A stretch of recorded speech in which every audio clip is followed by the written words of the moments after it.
Sí, estamos ya a punto de contactar con el compañero conferencista. Hubo una serie de contratiempos de tipo técnico y de tipo organizativo que nos llevaron a esta situación, pero ya está listo el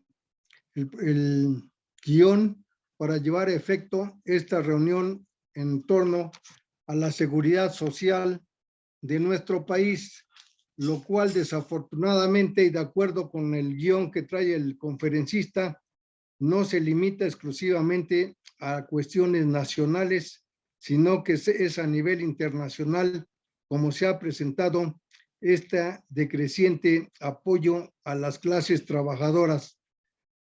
Así las cosas, estamos ya en espera nada más de integrarnos. Está por ahí ya el licenciado Enrique Ruiz. Bueno, estamos esperando a que se conecte, licenciado Enrique Ruiz. Todavía no se conecta. Todavía no se conecta. Bueno, entonces decíamos hay que esperar un poco. Tiene 4 puntos en su guión el conferencista, 4 puntos temáticos, los cuales va a desarrollar en unos momentos. Estos 4 puntos son precisamente en torno al antecedente y el desarrollo del problema en que estamos sumidos en cuanto a la seguridad social.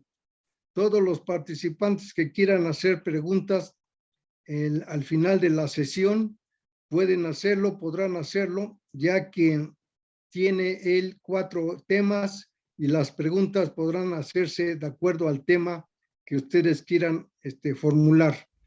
El compañero es, desde luego, un economista destacado que será presentado a continuación, y dentro de su trayectoria, pues está la de ser un destacado colaborador de la revista México Educativo e incluso cofundador desde hace 20 años, y también ha participado en otras revistas donde hemos tenido alguna injerencia, como fue la revista SER, Periodismo Testimonial, en los años 70, 80 y 90.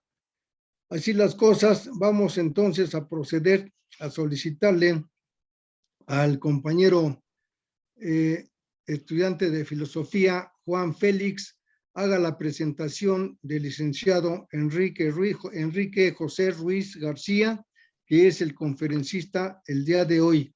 Adelante, compañero Juan Félix. Muy buenas tardes, casi noches. Les voy a hablar de la semblanza de nuestro compañero economista Enrique Ruiz. Él es egresado por la Universidad Autónoma de México.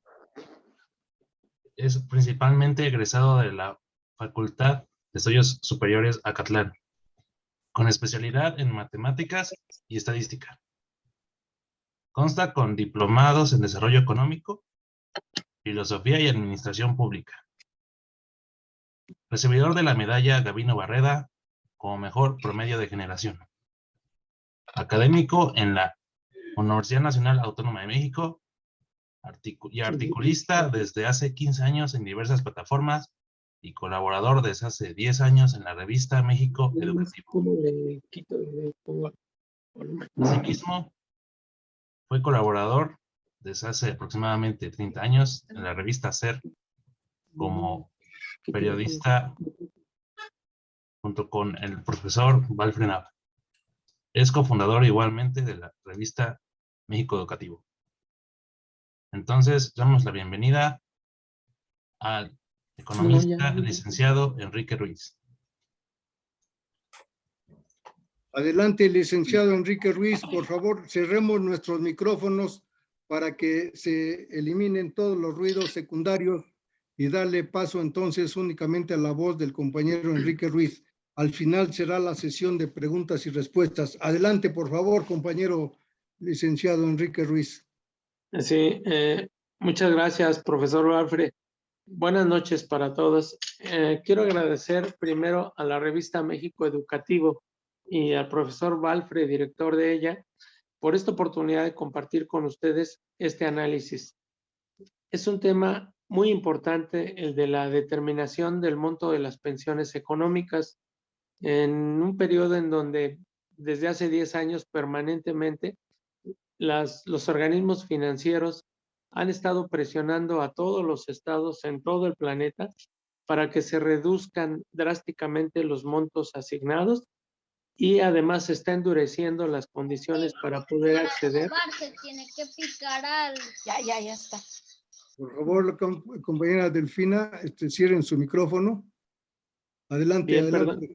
Bien, decía que todos los organismos financieros internacionales y particularmente el Fondo Monetario Internacional han estado presionando permanentemente a los estados para reducir en montos importantes los rubros destinados a la seguridad pública, tanto en materia educativa como en la red hospitalaria y por supuesto al sistema de pensiones. Por eso es importante y además pues es un vínculo estrecho con la sociedad en general, porque no solo afecta a los actualmente pensionados y jubilados, sino que todo trabajador en activo llegará a enfrentar este proceso y obviamente las condiciones, tanto en términos de restricciones presupuestales como de montos, y solo hablamos de los montos nominales, pero el impacto más severo se va a dar en términos reales, con procesos inflacionarios como el que hoy estamos viviendo, donde las burbujas especulativas prácticamente están haciendo añicos todas las posibilidades de incrementos reales, tanto de la economía como de los salarios. Así que este tema, desde mi punto de vista, sí es un tema central para poderlo situar en el contexto histórico que estamos viviendo. El análisis del tema como tal lo dividí en 3 capítulos. En el primero, trataré de establecer tanto las condiciones generales que dieron origen al posicionamiento del neoliberalismo en todo el planeta, las condiciones geopolíticas que derivaron en los procesos de concentración del ingreso y del proceso de desarrollo industrial que hoy tenemos,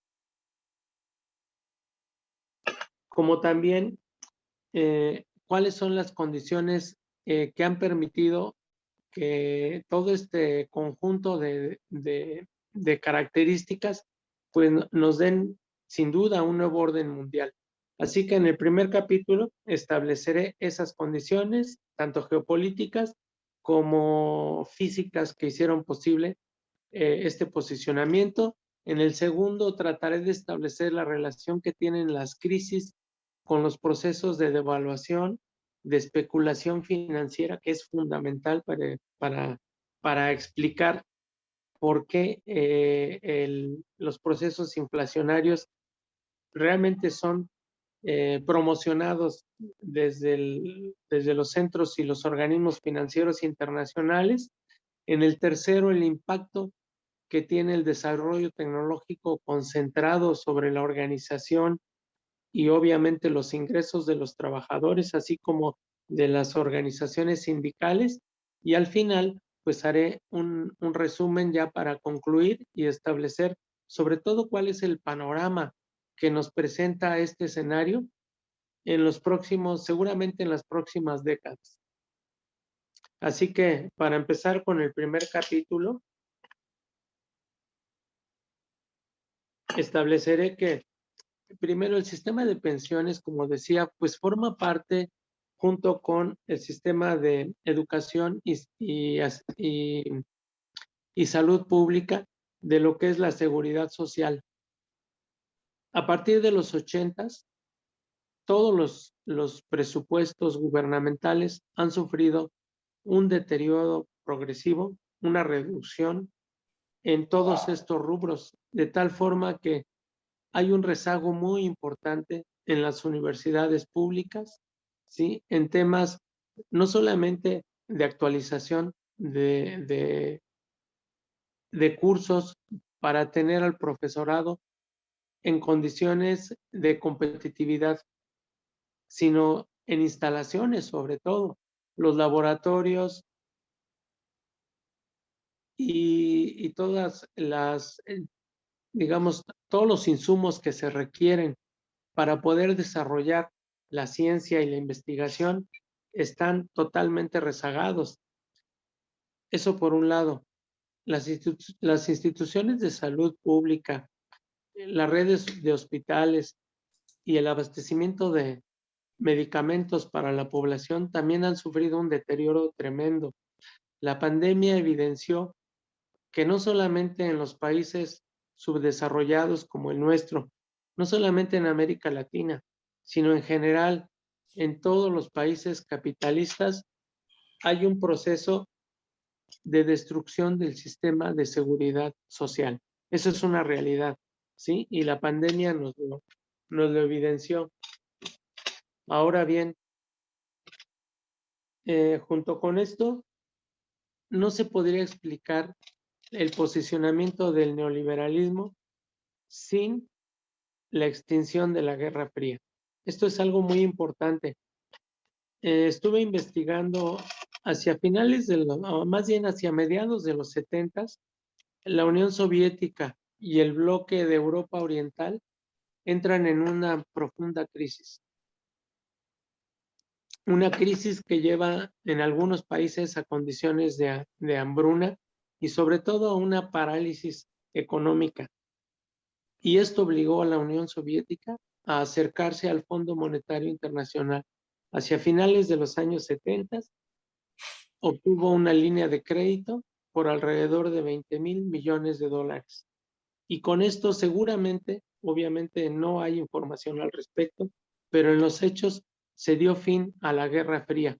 Por eso es que al inicio de los 80s, el neoliberalismo aparece ya con un esquema globalizador que obviamente incluía, por supuesto, la perspectiva de adicionar al mercado capitalista a todos los países del bloque de Europa Oriental y a la misma Unión Soviética.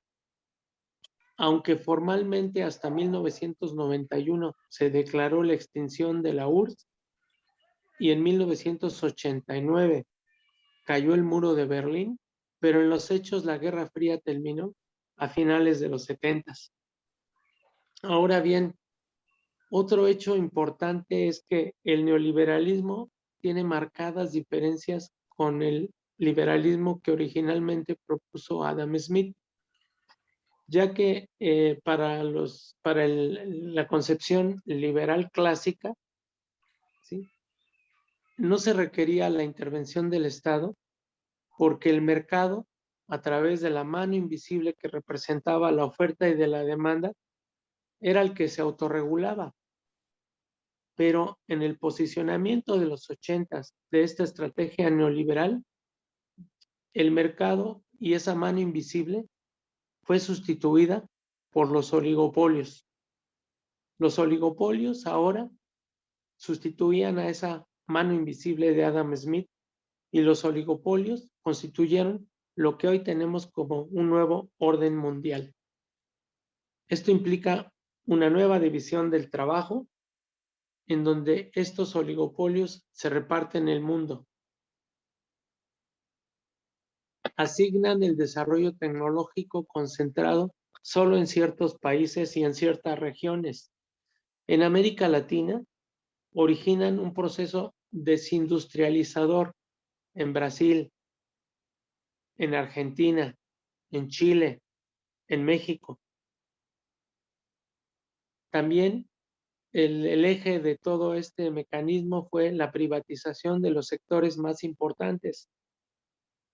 Al mismo tiempo, hay un esquema que prevalece durante todo este proceso, que es el de privatizar las ganancias y socializar las pérdidas. Esto finalmente a lo que nos conduce es a un proceso de inestabilidad creciente. La crisis de los 70s para Latinoamérica representó un sobreendeudamiento que ante la falta de recursos provocaba una permanente extracción de recursos públicos solo para financiar los intereses de la deuda y por lo tanto se refinanciaban las nuevas deudas.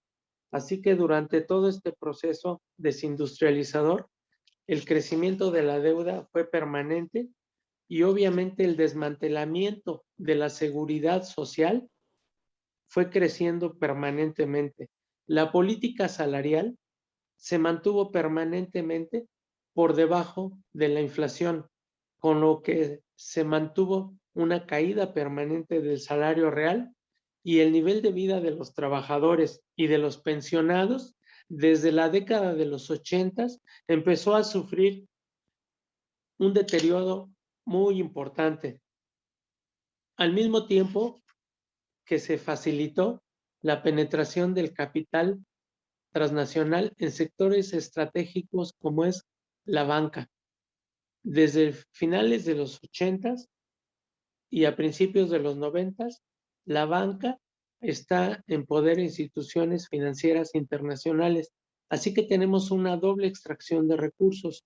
Por un lado, los intereses de la deuda y la deuda misma representan más del 20% del gasto del presupuesto anual. Pero por otro lado, las altas tasas de interés y de comisiones que cobran las instituciones financieras transnacionales significan en los hechos una pérdida adicional al poder adquisitivo de la población en general y una extracción de recursos financieros que obviamente ha agudizado la crisis económica, política y social de nuestros países, porque esto ocurrió en toda América Latina. Y otro dato importante, ¿sí? El tema del posicionamiento del capital privado implica no solamente un resquebrajamiento de la estructura económica del país, sino además un sometimiento del Estado a los dictados de los organismos financieros internacionales. En los hechos, todavía hoy el gobierno sigue asumiendo las imposiciones del Fondo Monetario Internacional y en el tema de las pensiones, más adelante voy a destacar cómo es que las propias instituciones han manejado de una manera discrecional el asunto de los recursos que supuestamente deberían de tener un carácter autónomo y que destinan a los altos funcionarios. Por ejemplo, el caso de instituciones como Banco de México, la Secretaría de Hacienda, la Comisión Federal de Electricidad y Pemex, tienen alrededor de 80, 90 pensionados cada uno a nivel de dirección general, con pensiones mensuales de alrededor de entre 90 y hasta 300,000 pesos mensuales. Por destacar uno de ellos, en el Banco de México figura Ernesto Zedillo Ponce de León, quien fue miembro de la Junta de Gobierno de Banco de México antes de ser presidente de la República y que tiene una asignación de una pensión vitalicia por 107,000 pesos mensuales, y el gobierno de AMLO sigue cubriendo puntualmente esa pensión. Esto significa una descapitalización permanente de alrededor de 4 millones de pesos mensuales del Banco de México solo para cubrir las pensiones de estos altos funcionarios. Eso mismo ocurre en Pemex, en la Comisión Federal de Electricidad, y obviamente esto representa una sangría de recursos públicos porque se pagan con los presupuestos anuales de los impuestos de toda la sociedad mexicana. Esta estructura financiera, de por sí debilitada por los compromisos con la banca internacional, con los organismos financieros internacionales, representa no solamente una sangría de recursos, sino todavía el mantenimiento de una estructura neoliberal que privilegia el posicionamiento de ciertos grupos de poder político, que finalmente este es el tema que está en el trasfondo de los montos, de las asignaciones, de las pensiones. Por un lado, a los trabajadores en general se les está condenando a situaciones de miseria progresiva, porque así tienen que ser consideradas. Si consideramos los efectos de la inflación sobre los montos asignados nominalmente a las pensiones, estamos llegando a condiciones de miseria, mientras que para los altos funcionarios se mantienen pensiones vitalicias, que son una sangría permanente y además que ponen en riesgo la estabilidad de esas instituciones. Creo que en esta parte es importante destacar que el neoliberalismo no solamente no ha dejado de existir en nuestro país, sino que sus efectos nocivos y sus efectos depredadores sobre los recursos públicos de la sociedad permanecen intactos. Y aquí termina el primer capítulo. Entonces,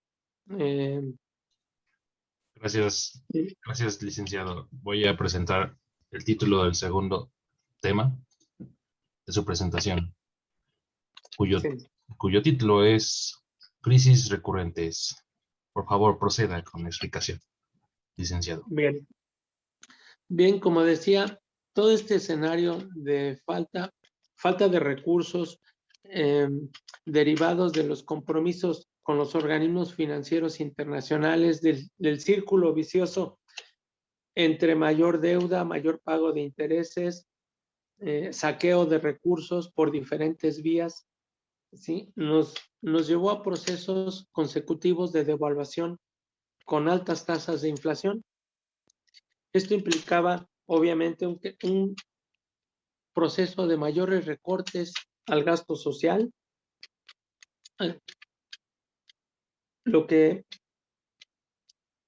significó en los hechos que procesos como el de Fobaproa, en donde el rescate al sector bancario se tradujo en deuda pública que nos ha costado desde 1997 hasta la fecha alrededor de 70,000 millones de pesos y que todavía les costará a las nuevas generaciones otro monto similar para los próximos 30 años, es un ejemplo de cómo sí se socializan las pérdidas, pero tengo otro ejemplo de cómo se privatizan las ganancias. Está el caso de Telmex. Telmex hasta 1993 era una empresa paraestatal que tenía números rojos permanentemente. A partir de su venta a Carlos Slim y sin invertir un solo peso en desarrollo o investigación científica y tecnológica, porque Telmex no es una empresa y nunca ha sido una empresa de desarrollo tecnológico, no es una empresa tecnológica,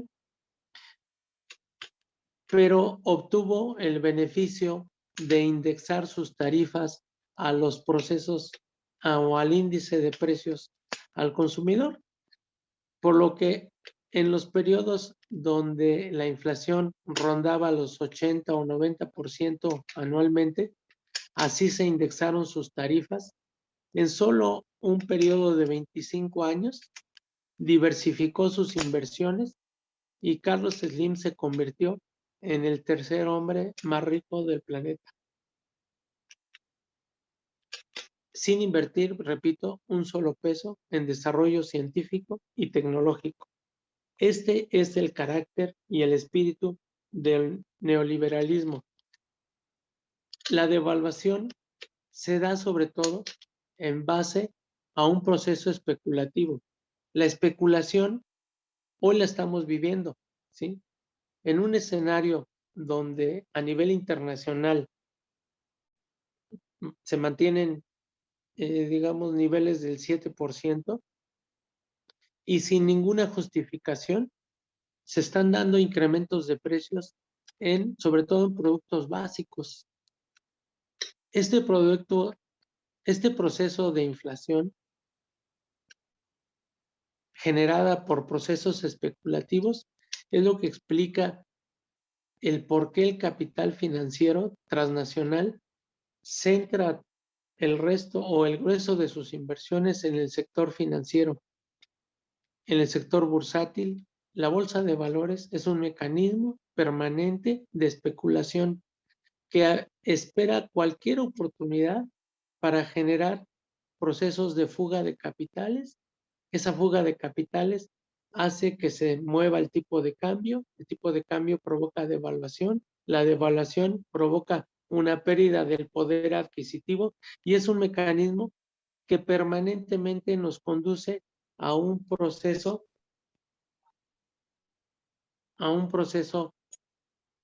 de, podríamos llamar, de hecho, de esclavización. Y esto lo voy a establecer un poco más tarde. Es un tipo de esclavismo financiero que nos ancla completamente a los organismos financieros. Por eso es que los gobiernos no tienen capacidad de maniobra.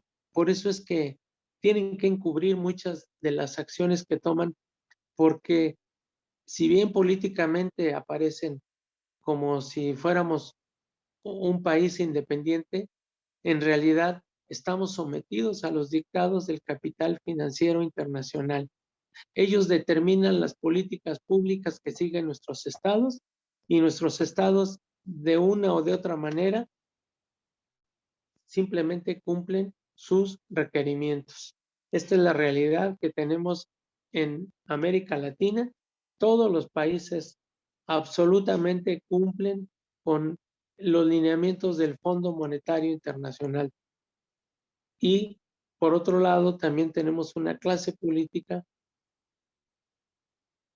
que simplemente no tiene ningún espacio de maniobra. En este sentido, lo único que hacen es tratar de distribuirse lo que les queda de botín político para poder resarcir un poco el entreguismo que finalmente se traduce en un deterioro en el nivel de vida de los trabajadores. Simplemente para resumir lo que ha sucedido. En 1980, la participación del salario en el Producto Interno Bruto era de alrededor del 40%. Para el 2018, la participación del salario en ese mismo Producto Bruto se había reducido hasta el 15%, mientras que la participación del capital había incrementado en alrededor de 35 puntos porcentuales. Esto nos lleva a ser uno de los países con la mayor distribución, la mayor desigualdad en la distribución del ingreso, junto con Chile, ¿sí? En América Latina somos los países en donde la concentración del ingreso en unas cuantas manos se ha acelerado en estos 40 años de neoliberalismo.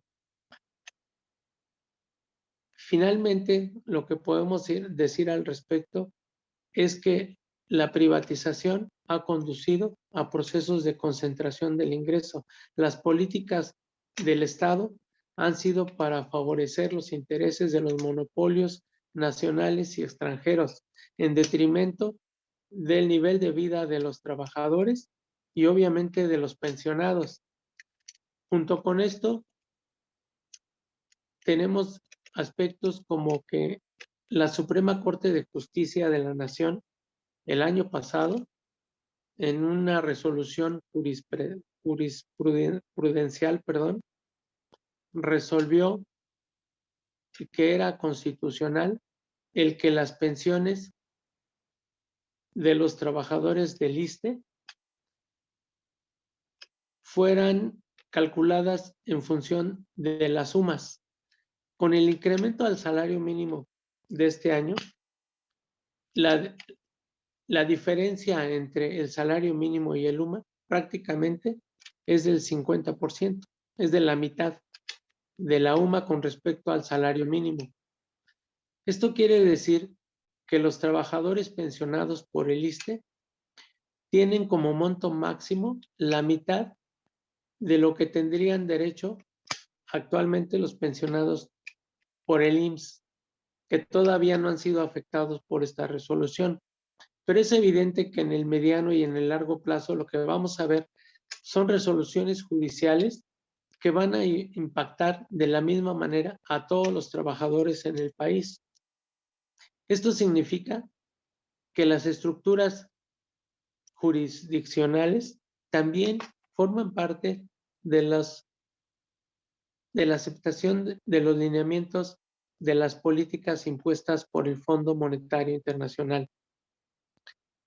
Otro tema que es de mayor relevancia es que las AFORES, que es el régimen bajo el cual se van a pensionar los trabajadores en activo a partir de este siglo, están manejando recursos de los trabajadores por alrededor de 550,000 millones de pesos, con una estructura totalmente opaca y bajo un carácter completamente especulativo, donde obtienen seguramente altos rendimientos por ese manejo especulativo, pero que están asignando en proyección migajas para los trabajadores y que además van a estar condicionados bajo ciertas restricciones financieras que van a ser completamente insuficientes para que con los procesos inflacionarios que estamos sufriendo, en un futuro próximo de mediano y de largo plazo, los trabajadores tengan un mínimo nivel de vida para ellos y para sus familias. Así que, como repito, la especulación financiera está dominando los patrones de inversión de los propios recursos de los trabajadores. Esto es lo paradójico. El neoliberalismo no solo está financiándose de la extracción de recursos a través de la deuda pública y a través de los mecanismos de la banca transnacional que ha penetrado las instituciones financieras de los países, sino que ahora además está utilizando los recursos de los trabajadores para generar más especulación, aprovecharse de esos recursos y no dejar absolutamente ningún beneficio para los trabajadores en nuestros países.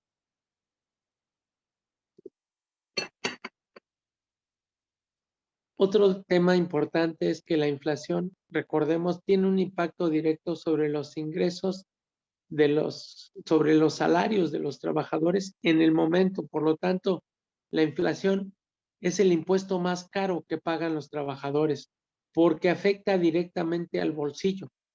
Y hoy la burbuja especulativa que se está generando está impactando de manera muy importante las posibilidades de ahorro, las posibilidades de expansión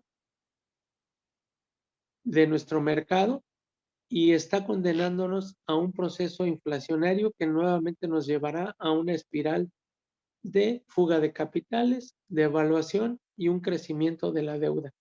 Para este 2022 se está proyectando que a nivel internacional la deuda no solamente no se reduzca, la inflación no solamente no se reduzca, sino que los procesos inflacionarios que en un principio se había dicho que eran parte de la recuperación económica y que obedecían a un crecimiento de la recuperación y por lo tanto de la demanda agregada, nos lleven a un escenario de un proceso recesivo. Y eso implicará seguramente fuga de capitales, devaluación de la moneda y más endeudamiento. En este terreno de la deuda, es importante destacar que actualmente la deuda global en el planeta es de 226 billones de dólares. El principal deudor es Estados Unidos.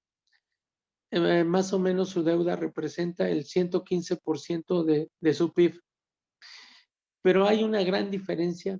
Mientras que América Latina debe alrededor de 8.7 billones de dólares, la gran diferencia es de que los fondos que recupera el Fondo Monetario Internacional obviamente van directamente hacia las finanzas de los Estados Unidos y de sus socios.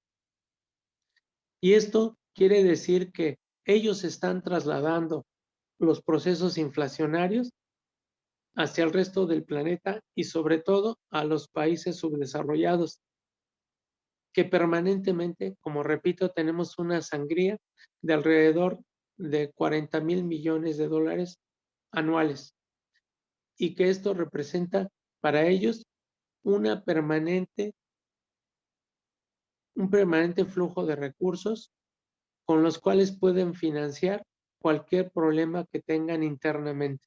Así que el problema de la deuda es un problema que no tiene solución porque es una extracción permanente de los recursos en todo el planeta para redirigirlos hacia los países desarrollados, hacia sus estructuras monopólicas y que permiten financiar los procesos de desarrollo tecnológico que se están centralizando en todo el planeta. Esto sin duda nos está llevando a procesos de concentración del poder político, económico y que se traduce en el desarrollo de nuevas tecnologías que están controladas y dirigidas por organismos supranacionales que tienen ya un control no solamente económico y político, sino también ideológico. Esto es muy importante porque finalmente en esta etapa el capitalismo se ha fortalecido. El capital financiero internacional tiene prácticamente los destinos del mundo en sus manos. Los trabajadores y el sistema de pensiones están siendo permanentemente reducidos, están siendo permanentemente atacados y a pesar de que hay protestas en todo el mundo, aún en los países desarrollados, evidentemente la represión que se está presentando en diferentes rubros, porque no solo tiene que ver con la seguridad social. Ahora la pandemia ha evidenciado que la movilidad también es motivo de represión. ¿Sí? Las condiciones sanitarias que la OMS está estableciendo en todo el planeta y que están revelando también que los intereses de los monopolios farmacéuticos están predominando y que ellos están ahora redireccionando en el terreno financiero el negocio de la producción y generación de vacunas, la disponibilidad que hay y la distribución en todo el planeta y obviamente junto con esto los mecanismos de una creciente deuda para todos los países que quieren acceder preferentemente a las vacunas que no están siendo distribuidas de manera uniforme en el planeta, bueno, están configurando un nuevo negocio, un nuevo nicho de negocio que está posicionando a los monopolios farmacéuticos occidentales, porque esto es muy importante. Estados Unidos está estableciendo restricciones a la movilidad para personas que no tengan aplicación de vacunas certificadas, que obviamente tienen que ver con los intereses de Occidente. Y entonces esto nos está llevando a un esquema de posicionamiento de monopolización y, como decía, de esclavización de las condiciones financieras de los organismos que representan los intereses monopólicos en todo el planeta. Así que este panorama de verdad nos presenta para lo que resta, por lo menos de la mitad de este siglo, una incertidumbre total, una caída de los salarios reales es previsible, los sistemas de pensiones van a quebrar y si no van a quebrar por la propia naturaleza, los van a hacer quebrar los organismos financieros internacionales. Hay una frase que en un diagnóstico que presentó el FMI resume lo que es la esencia del espíritu del neoliberalismo sobre las pensiones y sobre los pensionados, donde establecía que hay un riesgo financiero que se está estableciendo por, digamos, la extensión de la vida, por la vejez, porque mientras que los pensionados duren más tiempo vivos, entonces no hay capacidad financiera de los estados para soportar los pagos de sus pensiones. Esto sin duda es una sentencia a que seguramente el exterminio de la población de mayor edad y que ya no representa productividad útil en el sistema capitalista, van a buscar de una o de otra manera su exterminio. Y con esto termino el capítulo 2. Perfecto, licenciado. Entonces procedemos con el capítulo 3, titulado Impacto tecnológico sobre los trabajadores. Bien, este capítulo creo que resume con mucha precisión todo el proceso que hemos sufrido a través de estos 40 años. Sin duda, como decía, el primer aspecto destacable es que la globalización ha implicado el desarrollo tecnológico concentrado, tanto en ciertas ramas como en ciertas regiones. La distribución estratégica de los recursos en el planeta. Es decir, por un lado se concentra el desarrollo científico y tecnológico, por otro lado también se distribuye estratégicamente las materias primas, ¿sí? El papel de ciertas regiones como, no solo como productoras de materias primas, sino también concentradora de servicios como es América Latina. Por otro lado también se establece estas regiones como generadoras de productos de bajo valor agregado, una escasa productividad, se condena a salarios bajos, no se permite el desarrollo científico y tecnológico. Esto genera obviamente mayor desempleo, con la expectativa de un mayor ejército de reserva, pues se mantienen los salarios por debajo. Y se condena permanentemente a los trabajadores y a los pensionados a condiciones de miseria, ¿sí? Al mismo tiempo, en los centros de desarrollo tecnológico, obviamente la productividad crece de manera acelerada, se generan procesos de automatización y robotización. Ayer, la Organización Internacional del Trabajo presentó un informe donde establece que en los centros de desarrollo científico y tecnológico ya se pueden cuantificar alrededor de 22,000 millones de procesos de automatización y robotización.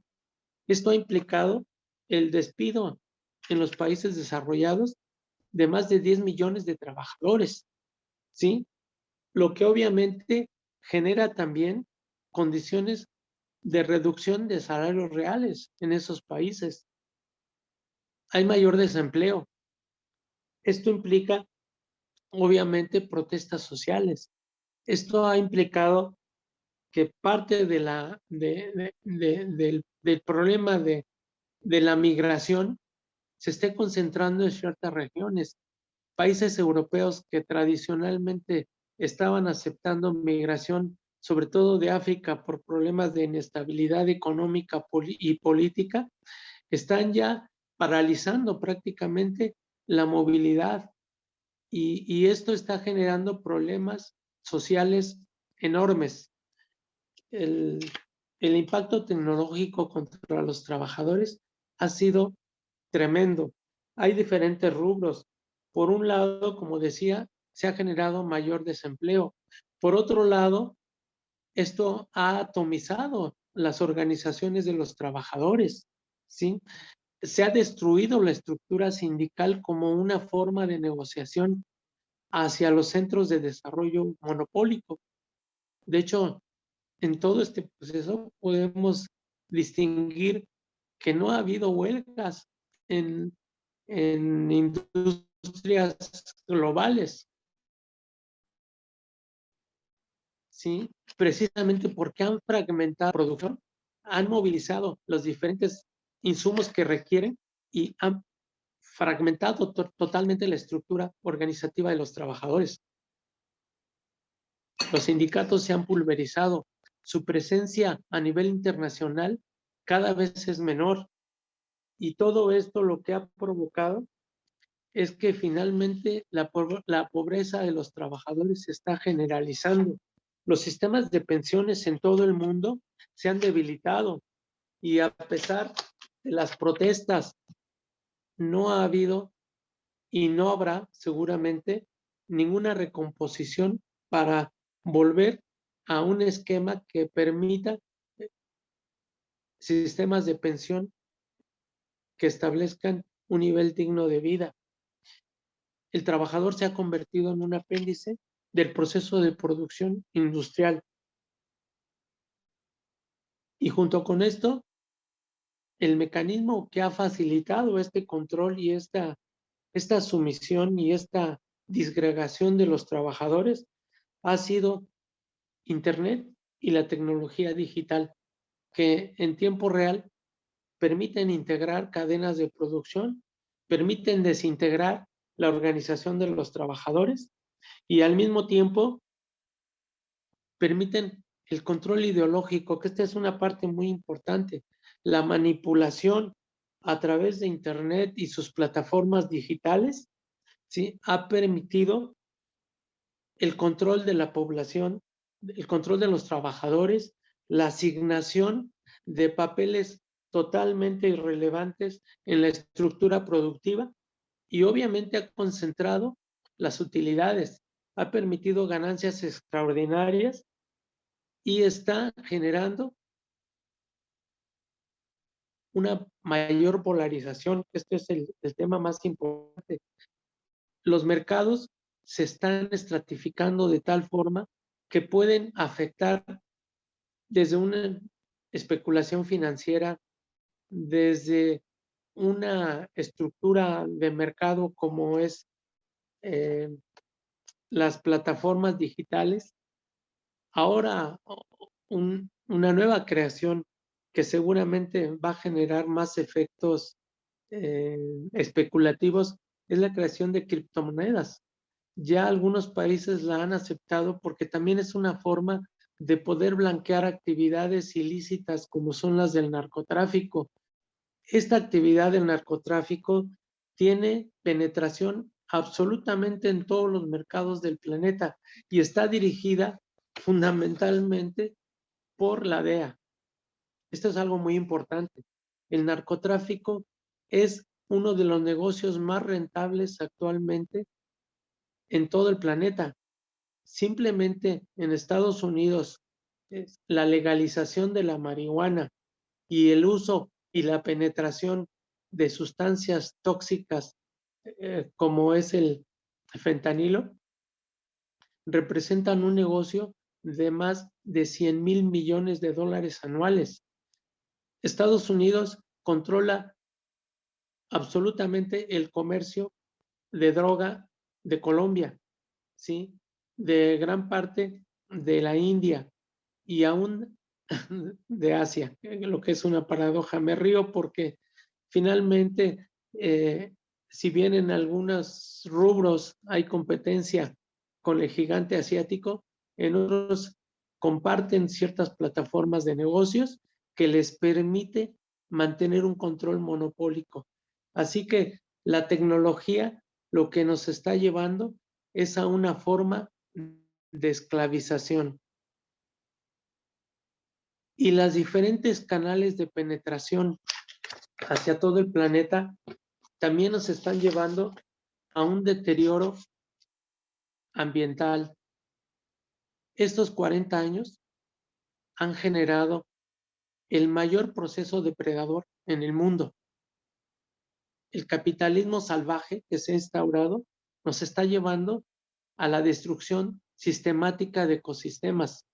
El planeta está sufriendo como nunca antes y los efectos del cambio climático son la consecuencia de este acelerado proceso de desarrollo industrial que solamente utiliza como criterio primordial la maximización de las ganancias, el abatimiento de los costos de producción, incluido por supuesto el salario y las pensiones de los trabajadores que durante toda su vida han generado riqueza, pero que al término, como ya no son útiles, ahora son un elemento de desecho. Esa es la realidad del capitalismo que estamos viviendo y que nos está llevando a una destrucción sistemática del planeta. La pandemia nos ha evidenciado la debilidad estructural de la humanidad, ¿sí?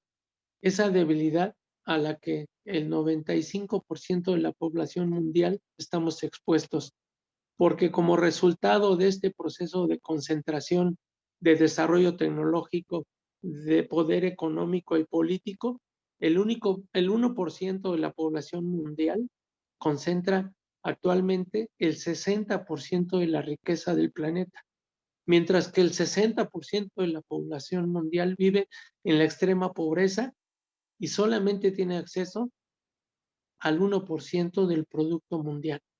Así de dramático es el resultado de este proceso de concentración de un modelo que ha privilegiado los intereses de grupo monopólicos por encima de los intereses de la humanidad y que nos está llevando a un escenario de destrucción del equilibrio ecológico y de la propia humanidad. Y con esto termino el tercer capítulo. Excelente, licenciado. Entonces ya vamos a pasar al que sería el último tema, que ya serían las conclusiones. Entonces sería ya el último para que ya empiecen las preguntas posteriormente a las conclusiones. Bien, en las conclusiones, pues finalmente el panorama, creo que para lo que resta por lo menos de la mitad de este siglo, es desolador para los trabajadores, para los pensionados, que como repito, no solamente afecta a los que actualmente ya están pensionados y jubilados, sino a las nuevas generaciones que se van a pensionar bajo esquemas muy rígidos, muy limitados en cuanto a montos y sobre todo con una expectativa de vida realmente deplorable. Comentaba que el diagnóstico del Fondo Monetario Internacional me parece que es absolutamente concluyente y va hacia el exterminio de toda la población que no le es útil ya al capital salvaje, que ya no puede generar alguna actividad productiva, ¿sí? Y que finalmente el neoliberalismo se ha traducido en una nueva forma de esclavización del siglo XXI, una esclavización que pasa por la manipulación de los servicios digitales, por el control de todos los procesos productivos, por la centralización de la tecnología y obviamente por el desprecio del desarrollo humano. Actualmente las posibilidades de desarrollo para el 90% del planeta están canceladas. Cada vez vamos a ver un mayor proceso de concentración. Mencionaba que la deuda actual global es de 226 billones de dólares. Esto representa el 300%, poco más, del Producto Interno Bruto mundial. ¿Qué significa esto? Que cada vez el proceso de concentración nos va a llevar a condiciones de polarización donde la pobreza se va a agudizar, donde países que de por sí tienen problemas muy severos de rezago social, cada vez van a sufrir mayores consecuencias, donde los problemas de abasto, los problemas de insuficiencia en los servicios de salud, educativos, ¿sí? Los salarios cada vez van a ser más insuficientes y donde se va a generalizar la pobreza, la miseria y el exterminio. Lamentablemente, el capitalismo en esta etapa neoliberal, que a veces, incluso en discusiones que he tenido con algunos colegas, me dicen que es una exageración. Me parece que, por el contrario, todos los indicadores internacionales apuntan a una mayor concentración del poder político y, por lo tanto, a la dirección solamente de sus intereses. Y están manipulando y están presionando bajo todos los instrumentos posibles a los estados para que se cumplan esas directrices en detrimento de la población de esos países y obviamente en detrimento de los intereses de la sociedad en su conjunto. El capitalismo hoy más que nunca está expresándose en un individualismo extremo que va a ser a un lado a la humanidad si es necesario para poder concentrar el poder. Estamos viendo que ahorita está de moda el turismo espacial. Es un proyecto que tiene, seguramente, que tienen las clases de élite en este país, porque en algún momento seguramente tendrán planeado ir a contaminar y a destruir otro planeta una vez logrado ese objetivo en el nuestro, ¿sí? Porque definitivamente las condiciones geopolíticas están en un escenario en donde no hay vuelta atrás. El capitalismo está destruyendo, está esclavizando a la humanidad y nos está llevando a un escenario de exterminio. ¿Ya sería la conclusión, licenciado? Sí, esa es la conclusión. Ok, perfecto. Entonces pasamos a la sección de preguntas. Por favor, quien guste participar, ya sea que levante la mano de manera simbólica con el clásico emoji o reacción, o si no, participe abiertamente por la bocina o escriba en la sala del chat. Pero vamos a pedirles a todos los participantes que nos digan si pertenecen a alguna asociación de jubilados o si vienen individualmente, y también que nos brinden sus nombres completos y que formulen la pregunta lo más objetiva posible, ya sea escogiendo o dirigida a alguno de los temas mencionados. Los vuelvo a repetir, los 4 temas que se expusieron en esta noche fue el número 1, que fue Introducción y Contexto Geopolítico e Internacional. El número 2, Crisis Recurrentes. El número 3, Impacto Tecnológico sobre los Trabajadores. Y número 4, las conclusiones. Pueden formular una pregunta objetiva, breve, que no sobrepase tanto tiempo, sobre cualquiera de esos subtemas. Así que procedemos con las preguntas.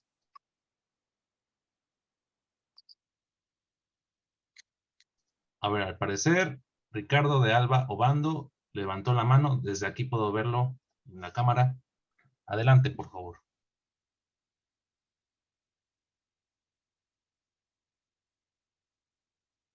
Si nos ayuda prendiendo su micrófono, Ricardo de Alba, por favor.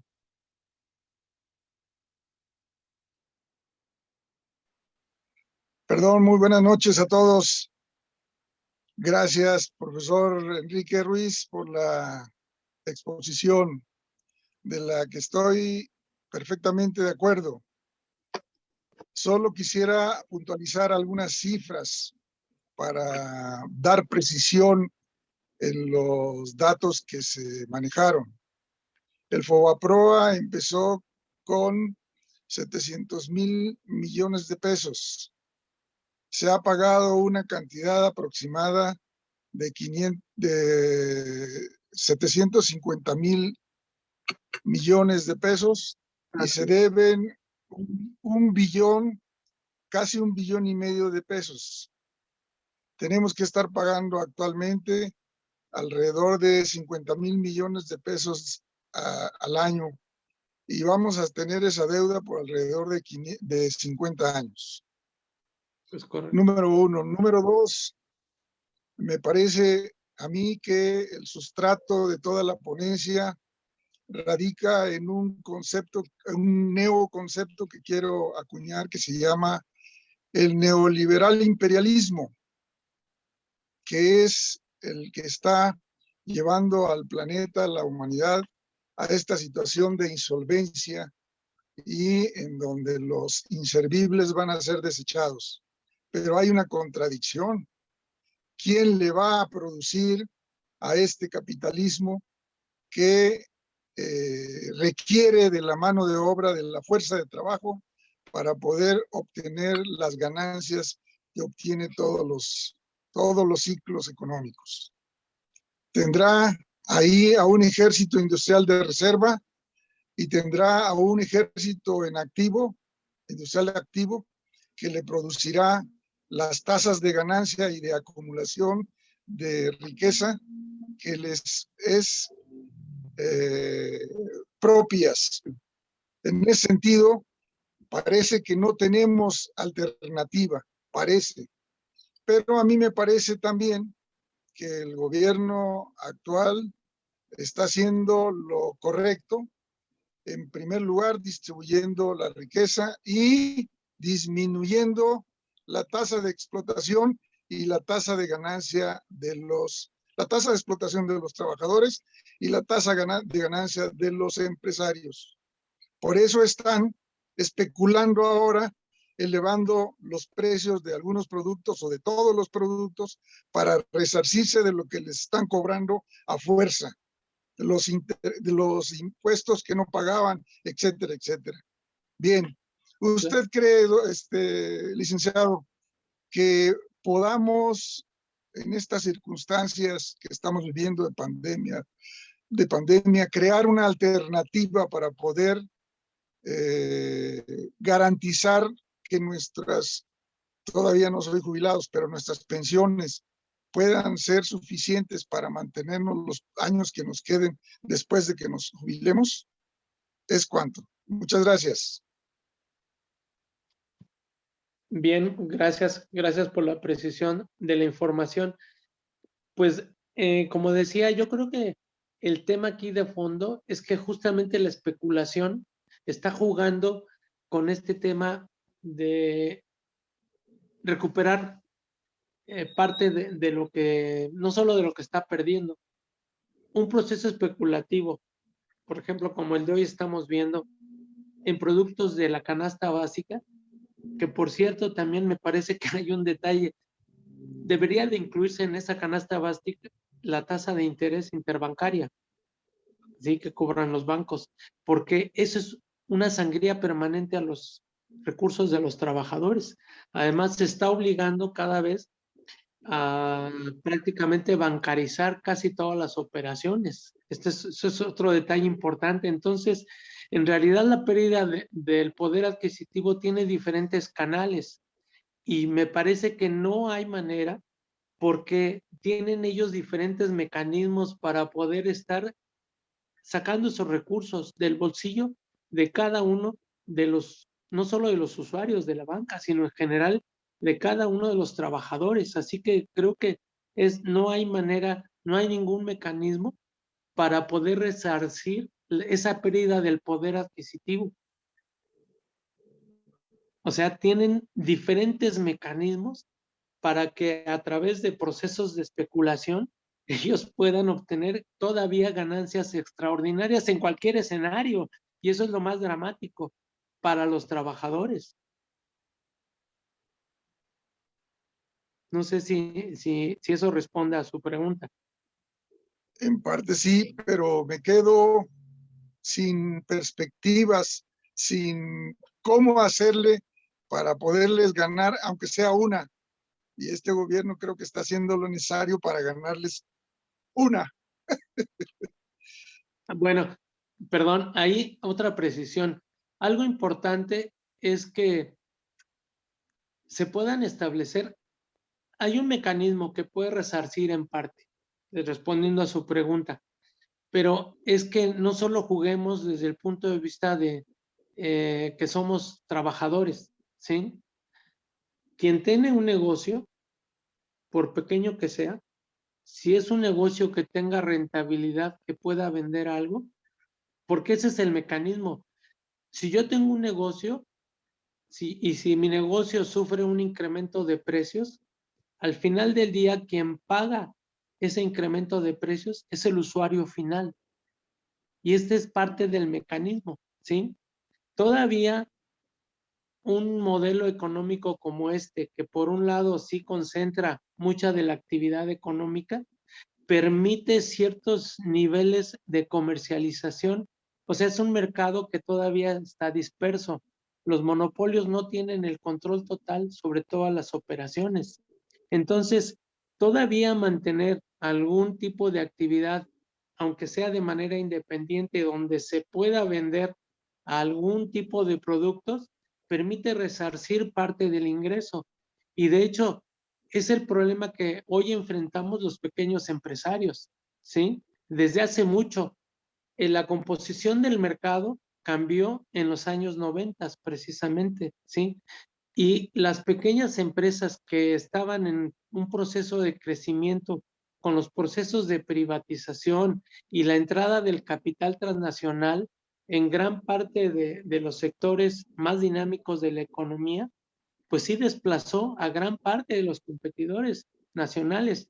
Y los microempresarios, todavía que sobrevivimos a ese escenario, pudimos de alguna manera recomponer parte de nuestra actividad a través de mantener ciertas líneas que nos permitan competir aún con esos monopolios.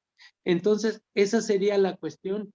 Es como la red, otra forma de tratar de recomponer nuestros ingresos es a través de una red de consumo, ¿sí?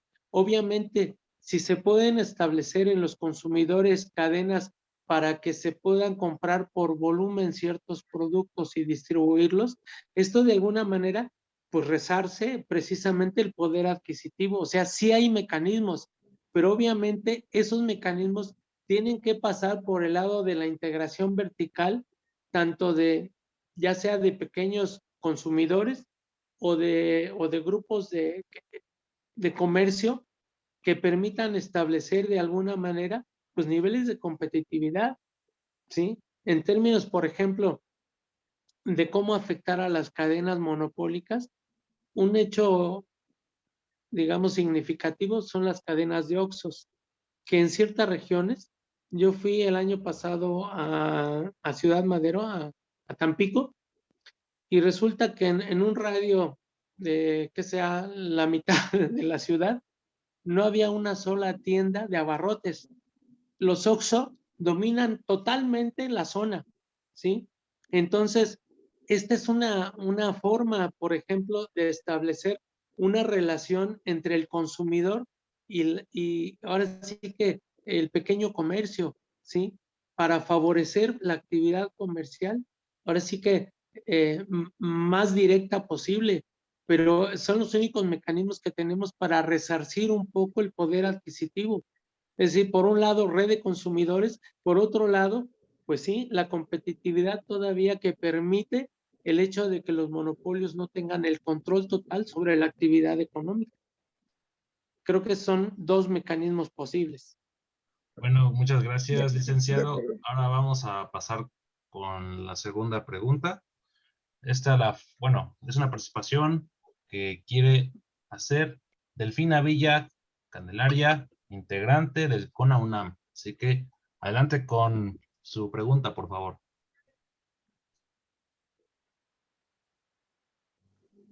Bueno, yo realmente no tengo mucha experiencia, pero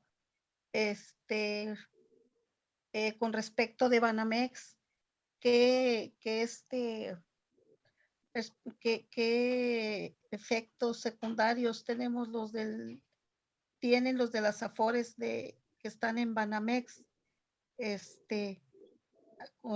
con la minusvalía que pueda perder ahí. No sé qué opinión tenga usted, Enrique Ruiz. Bien, en las Afores hay un criterio, ¿sí? Banamex era de las Afores que tiene mayores rendimientos, y hablo de los rendimientos hacia adentro, ¿eh?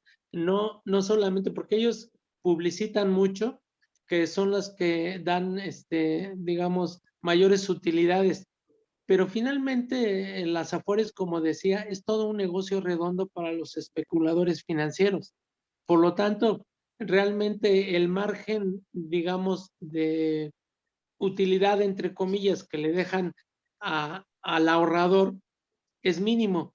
Lo que pasa que es una recomposición internacional de su esquema de negocios. Lo han hecho así en Asia, lo han hecho en diferentes países, y en realidad para el ahorrador que tiene sus recursos en la Afore, yo no le veo ninguna afectación, porque además, pues ahora sí que se rigen bajo una estructura financiera que es sólida en ese sentido. Tampoco hay ningún riesgo para quienes tienen su dinero en las Afores de Banamex, que aunque se venda, pues lo único que va a pasar es que pasa una nueva administración, pero bajo los términos que le condiciona la Bolsa Mexicana de Valores. Entonces, no hay ninguna implicación para los ahorradores en esa Afore. Ok, gracias, maestro. Bueno, alguien más que tenga una pregunta formulada ya y objetiva, puede participar o mandarnos un chat, por favor.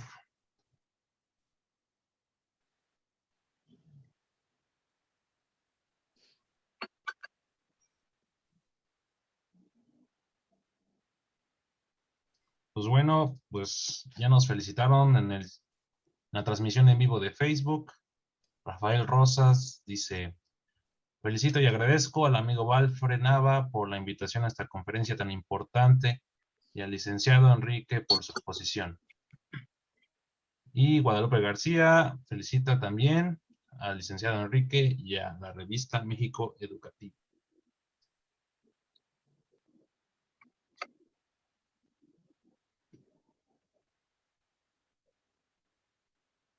Parece que el profesor Ricardo de Alba quiere participar. Control. Ok, entonces se le vuelve a dar la palabra. Por favor. Perdón, y espero no abusar de la palabra. También quisiera, porque lo estoy viendo ahorita aquí en mi computadora, precisar que los recursos que están manejando las Afores son alrededor de 7 billones de pesos. 7 billones de pesos. Ok.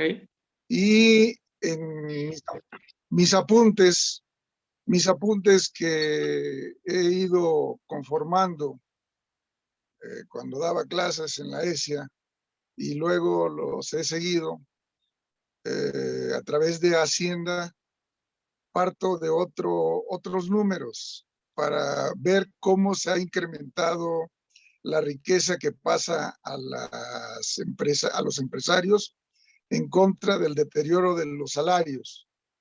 En 1975, el Producto Interno Bruto se dividía en partes iguales para salarios y para ganancias de las empresas. En 75.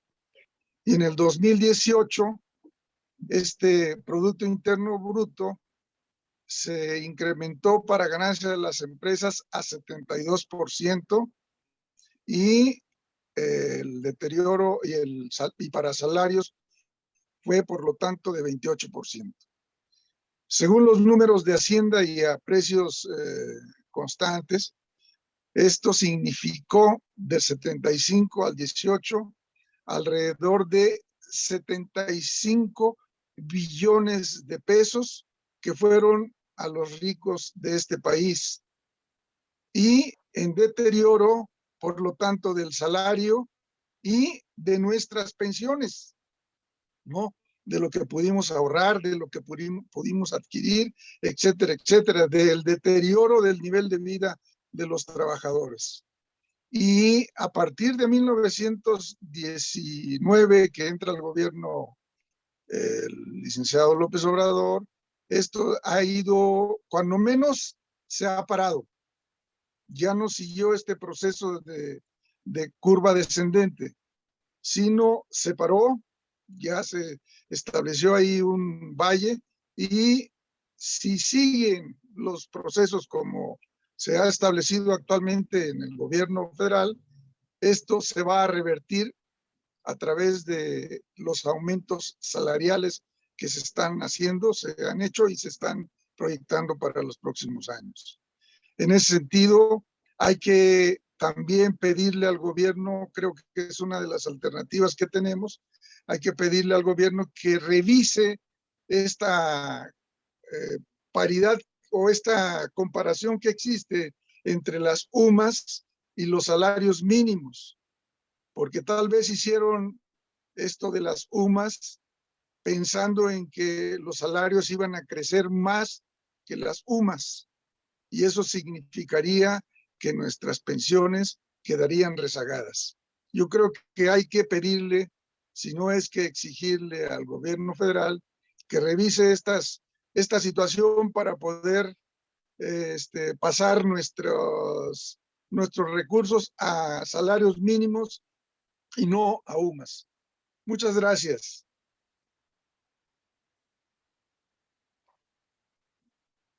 De acuerdo, está bien, muy bien, profesor. Buena precisión, ¿de acuerdo?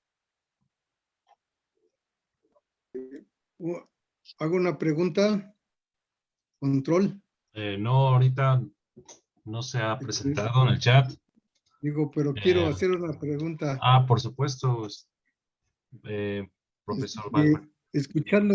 Escuchando la intervención del compañero Enrique Ruiz, mencionó él la robotización como una de las formas de que el imperialismo financiero e industrial pretende dejar de lado la necesidad del trabajador humano. El neoliberalismo, de acuerdo a la información que tenemos, pues ha venido deteriorando a toda aquella mano de obra en cualquiera de los países dependientes del neoliberalismo, en donde mucha de la gente con esta pandemia se quedó prácticamente en la calle porque los inversionistas, por ejemplo, los inversionistas en Asia, los inversionistas en Hong Kong, en todos los lugares donde se desarrolla la ropa, los productos que consumimos actualmente en todo el mundo, la mayoría de ellos pues dependía nada más de ese producto y de esa industrialización. Viene el caso, por ejemplo, de los que cosían la tela, ¿verdad? En países donde la maquila pues es lo prevaleciente, pero al momento que llegó la pandemia, los inversionistas sacaron su dinero y abandonaron a su suerte a los trabajadores. Mi pregunta, el licenciado Enrique, es, ¿se considera entonces el siguiente paso sustituir a toda esa cantidad de gente que está ahorita reclamando la conducta de los industriales de la globalización, está reclamándoles que por qué los dejaron abandonados en esta época de pandemia? Y ellos pues aparentemente están haciendo planes para la robotización. ¿Podría precisar un poco más entonces si esto se está llevando adelante ya en algún país en concreto o nada más es pura planeación la que existe en el momento? Gracias. Evidentemente, la automatización y la robotización tiene etapas, y sobre todo temas, por ejemplo, como la nanotecnología, son nichos de mercado muy específicos que obviamente lo que tratan de explotar es esa ventaja tecnológica, porque eso representa una acumulación de ganancias muy rápida, ¿sí? En los procesos donde tradicionalmente la división del trabajo requería mano de obra, como son todos estos de confección de prendas, de vestir, o ese tipo de industria que tradicionalmente, desde la época de la revolución industrial, requerían mucha mano de obra, allí no hay necesidad de que se aceleren tanto los procesos. Evidentemente lo que va a pasar es que sí va a crecer el ejército de reserva, lo que decía el profesor hace unos momentos. Seguramente va a crecer el ejército de reserva de mano de obra y eso va a abaratar todavía más los costos porque finalmente allí todavía operan en ese tipo de estructuras de mercado la ley de la oferta y de la demanda, que es con la que curiosamente, pues sí sigue jugando el neoliberalismo. Precisamente por eso en los países como el nuestro, mantiene una mano de obra permanentemente desocupada. El mayor desempleo finalmente significa un abaratamiento de los costos de producción para ese tipo de industrias y también representa en un determinado momento la posibilidad de políticamente poder distribuir regionalmente ciertas áreas de producción y de todas maneras obtienen ganancias adicionales. El detrimento siempre es para los trabajadores, para los desempleados y para el nivel de vida de las sociedades, porque finalmente todo este escenario en lo que se traduce en el mediano y en el largo plazo es en una inestabilidad social que tarde o temprano pues va a generar problemas, disturbios y otro tipo de situaciones que son consecuencia justamente de que se está generando a nivel mundial un mayor ejército de reserva de trabajadores y una desvalorización del trabajo como tal. Así que por cualquier vía que esté surgiendo, y de todas maneras, por supuesto que hay planes de robotización a mediano y a largo plazo en estas industrias, porque eso acelera finalmente en los procesos industriales y además les reduce los conflictos posibles justamente con la mano de obra. Es otra estrategia, ¿sí?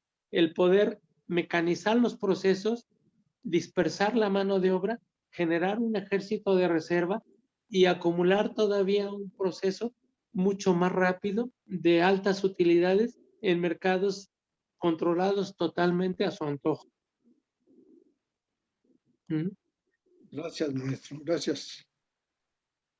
Bueno, Gracias. entonces, no sé si alguien más tenga una pregunta, que por favor formule.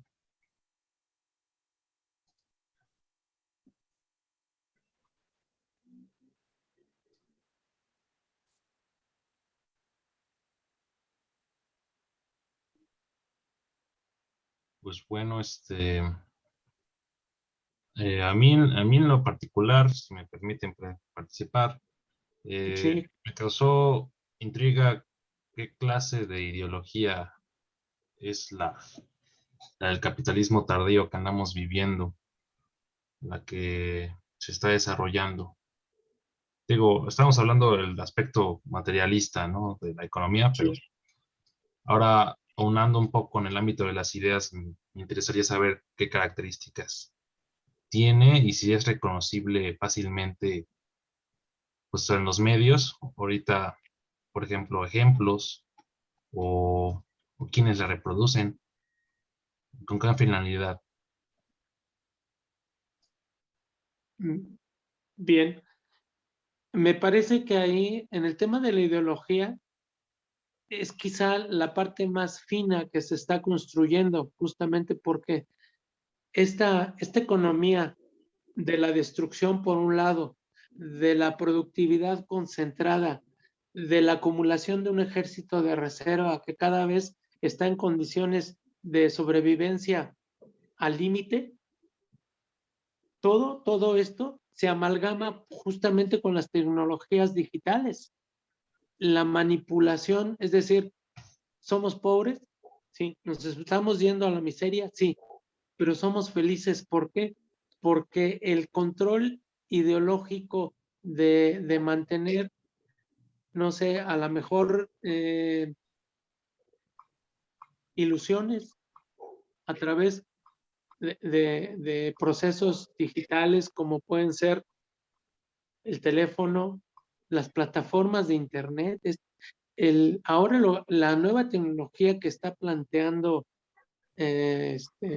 Facebook de desarrollar el metaverso, que es una plataforma que ya se preveía desde hace tiempo, donde la ilusión de una realidad virtual que nunca vamos a tener, pero que nos va a permitir situarnos en cualquier escenario y todas las carencias materiales que tenemos, poderlas tener en un proceso mental ilusorio, eso que parece algo ininteligible, finalmente está direccionado. Hay toda una plataforma, digamos, mediática que va a estar avanzando en ese sentido y que va a tratar de compensar justamente esa disparidad social a través de un mundo ilusorio que cada vez se va a hacer más real en términos de reducir las aspiraciones de vida. Yo creo que ese es el escenario justamente en donde ideológicamente el capitalismo va a tratar de cerrar esas cicatrices sociales que la realidad física están haciendo más abismales, pero que ideológicamente van a llevar a un escenario de compensación en donde la gente se sienta feliz porque puede llevar esa ilusión a un terreno compensatorio de su realidad que evidentemente va a evadir y que le va a permitir al menos situarse por algún tiempo en una posibilidad que quizá nunca tendrá, pero que aspiracionalmente sí le va a permitir llegar a ser parte de su proyecto de vida. A eso se va a reducir el aspecto ideológico de la propaganda y de la sumisión ideológica a estas plataformas que definitivamente, por otro lado, representan el negocio más jugoso. Hoy Facebook representa ya un emporio supranacional que seguramente tiene diferentes utilizaciones y obviamente también tiene complicidades con el manejo de toda la concentración de poder económico y de información que tiene.